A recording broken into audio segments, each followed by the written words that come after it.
తిరుమల పవిత్రతను పాడు చేస్తున్నారు. లడ్డూ విషయంలో ఎలా ఈ తిరుమల పవిత్రతను పాడు చేశారు.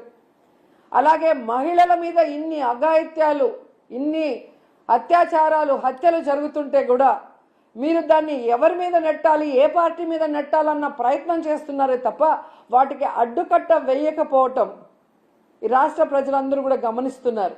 ముఖ్యంగా పవన్ కళ్యాణ్ గారు లా అండ్ ఆర్డర్ ఫెయిల్యూర్ అయింది, హోమ్ మినిస్టర్ ఫెయిల్యూర్ అయ్యారని చెప్పి అంత చెప్పిన తర్వాత కూడా ఇంతవరకు మీరు లా అండ్ ఆర్డర్ మీద దృష్టి పెట్టలేదు అంటే ఈ రాష్ట్ర ఇమేజ్ ఎంత దిగజారిపోయిందో దావోస్ పర్యటనలో మీకు ఒక్క ఎంఓయూ కూడా అవ్వకపోవటం అనేది ఇప్పటికైనా తెలుసుకొని రాష్ట్ర ప్రతిష్టని, పరువుని పెంచే విధంగా మీరు పరిపాలిస్తారని ఆశిస్తున్నాం.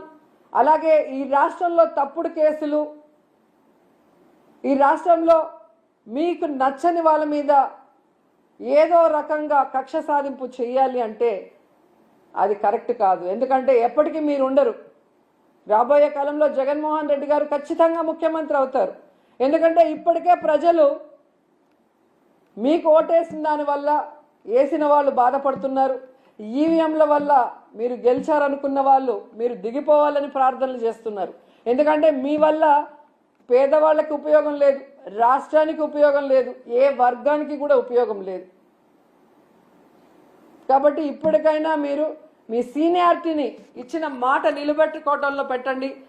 ఈ రాష్ట్రంలో పుట్టినందుకు 4 సార్లు ముఖ్యమంత్రిని మిమ్మల్ని చేసినందుకు ఈ రాష్ట్ర ప్రజలకు ఇచ్చిన వాగ్దానాలు నెరవేరుస్తూ ఈ రాష్ట్ర ప్రతిష్టని పెంచే విధంగా ముందుకు వెళ్ళండి. ఇప్పటికైనా అబద్ధాలు చెప్పడం మానేయండి అని కూడా ఈ సందర్భంగా తెలియజేసుకుంటూ, నిజంగా ఈరోజు ఒక్క ఎంఓయూ కూడా జరగకుండా వీళ్ళు తిరిగి రావటం